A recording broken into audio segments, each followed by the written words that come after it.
নতুন ভোটার তালিকায় নাম না থাকায় চরম হতাশ এবং দুশ্চিন্তায় জগদ্দলের বাসিন্দা তরুণ রায়। জানা গিয়েছে 2002 সালে ভোটার তালিকায় তরুণ রায়ের নাম থাকলেও সম্প্রতি এসআইআর ফর্ম পূরণ করার পর তার নাম বাদ পড়েছে। বিষয়টি নিয়ে ক্ষোভ এবং বিস্ময়ের সৃষ্টি হয়েছে এলাকায়।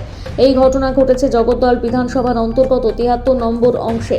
তরুণ রায় জানান, তিনি নিয়মমাফিক সব কাগজপত্র জমা দিয়ে এসআইআর ফর্ম পূরণ করে, তারপরেও নতুন তালিকায় নাম না থাকায় তিনি চিন্তায় পড়েন। এই বিষয়ে পঞ্চায়েত সদস্য কি জানিয়েছেন শোনাবো।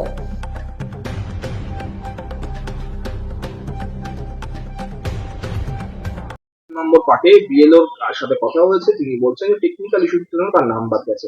আপনারা তো লড়াই করছেন বৈধ ভোটারের নাম যাতে বাদ না যায়, সেখানে বৈধ ভোটার নাম তো বাদ গেল না। দেখুন, একটা কথা বলি, সর্বপ্রথমে বলি, আমাদের দলীয় নেত্রী মমতা ব্যানার্জি আর আমাদের সাংসদ, আমাদের দলের সেনাপতি অভিষেক ব্যানার্জি প্রথমেই বলেছেন যে একজনও বৈধ ভোটারের নাম যাতে বাদ না যায়, এবং তার জন্য আমরা বৃহত্তর আন্দোলনে বহুবার বিভিন্ন পথে নেমেছি। আমাদের নেত্রীও আন্দোলন করেছেন, আমার অভিষেক ব্যানার্জিও পথে নেমেছেন, এবং দলগতভাবে আমাদের সাংসদ পার্থ ভৌমিক মহাশয় আমাদের নির্দেশ দিয়েছেন। আমাদের শুধু 73 নম্বর পার্ট নয়, বিস্তীর্ণ অঞ্চলে যেহেতু আমাদের দলীয় তরফ থেকে আমাকে ইলেকট্রাল সুপারভাইজার করা হয়, আমি দেখেছি ইসিআই এর যে পোর্টালটা আছে, ইসিআই এর পোর্টালে বেশ কিছু ডেটাবেস তারা যখনই সার্চ করছে দেখা যাচ্ছে ভোটার নট ফাউন্ড বলে, কিন্তু তারা এসআইআর ফর্ম পেয়েছে। 2025-এ তাদের নাম আছে, 2002 সালেও তাদের নাম ছিল, কিন্তু এটা নির্বাচন কমিশনারের এটা ফল্ট, তাদের ডেটাবেসের ফল্ট, কারণ তাদের যে পোর্টালে যে ডেটাবেসটা তারা ম্যাপ করেছে তার ইস্যুর জন্য তারা করেছে। তো এই অনেকেরই হয়েছে, এবং সেটা নিয়ে আমরা অলরেডি ইয়ারোর সাথে কথা বলেছি, সুপারভাইজার লেভেলেও কথা বলছি, আজকেও কথা বলা হবে, যাতে একজনেরও নাম বাদ না যায়। এটা তাদের রেসপন্সিবিলিটি, কিভাবে করতে হবে, নাম তাদের থাকবে, এবং তার জন্য তৃণমূল কংগ্রেস সবসময় সর্বদা রাস্তায় আছে এবং মানুষের পাশে আছে। ফর্ম 6 এর কথা বলা হচ্ছে ফিল আপ করার জন্য। না, দেখুন, অ্যাকচুয়ালি ফর্ম 6 তারাই ফিল আপ করে যারা নতুন ভোটার, যাদের নাম নেই তারা। তো এটা তো সেই সাধারণ মানুষটি যার নাম বাদ গেছে তার কোনো দোষ নয়, নির্বাচন কমিশনারের দোষ। এই কারণে তো আমাদের দলীয় নেত্রী এবং অভিষেক ব্যানার্জি প্রথম দিন দিয়ে বলছে যে এসআইআর যে প্রক্রিয়াটা আছে এই প্রক্রিয়াটার বিরোধিতা করছি। আমরা এসআইআর এর বিরোধিতা করছি না, এসআইআর হোক, কিন্তু এই যে হঠকারিতার সিদ্ধান্ত তড়িঘড়ি করে রাতারাতি কোনো প্রকার ওল্ড ডেটাবেস তার ম্যাপ না করে, তার তথ্য সঠিকভাবে আপলোড না করে যে হঠকারিতার সিদ্ধান্ত নিয়েছেন নির্বাচন কমিশনার, তার একটা উজ্জ্বলতম নিদর্শন হলো আপনার এই ভোটার লিস্টে তাদের ডেটা নট ফাউন্ড বলে তাদের ইসিআই অ্যাপে দেখানো। সেই কারণে এই ত্রুটি দেখা গেছে। তো সেই ক্ষেত্রে আমরা কথা বলবো কি করে তাদের নামটা রাখা যায়। আমরা গতকাল কথা বলেছি যাতে নাম বাদ না যায়। আমরা নামের অবশ্যই তার থাকবে, আমরা তাদের পাশে আছি।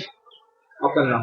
আমার নাম সঞ্জয় ঘোষ, আমি কাউগাছি একের শিক্ষা ও জনস্বাস্থ্যের সঞ্চালক এবং এখানে পঞ্চায়েত মেম্বার। আমার নাম তরুণ রায়, আমি বিবেকানন্দ বসবাস করি 1 নম্বর গ্রাম পঞ্চায়েতে। আমার 2002 ভোটার লিস্টে আমার নাম রয়েছে, কিন্তু আমি ইনভেশন ফর্ম বিএলও কাজে কালেক্ট করে নিয়ে আমি ফর্ম ফিল আপ করে জমা করেছি।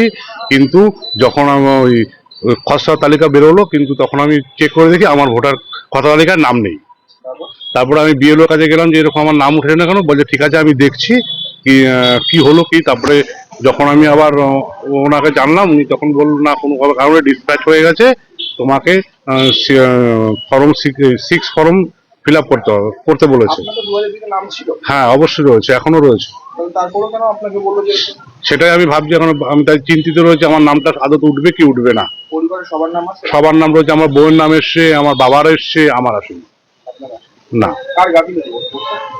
গাফিলতি নিশ্চয় তো কারো হয়েছে, নির্বাচন কমিশনের কোনো লোকের তো গাফিলতি হয়েছে, যারা এই কাজগুলো করছে, তাদেরই গাফিলতি হয়েছে। নাহলে আমার হবে, আমার কাছে তো এই প্রুফও রয়েছে যে আমি এটা জমা করেছি। এমন নয় যে জমা করিনি যে তাই জন্য আমার গাফিলতি, এমন নয়, আমি জমা ফমা সবই করেছি, কিন্তু আমার এমন হলো কেন আমি নিজে বুঝতে পারছি না ব্যাপারটা। এখন চাইছি আমার নাম ওঠার জন্য। আশা করছি আমার যদি এখন কোনো প্রবলেমে যদি না হয় তখন আমাকে চিঠি করতেই হবে, তাছাড়া তো কোনো উপায় নেই। সলিউশন তো করতে হবে আমাকে, কারণ আমার এখন প্রবলেম, আমার সলিউশন তো আমাকে করতে হবে। তরুণ রায়।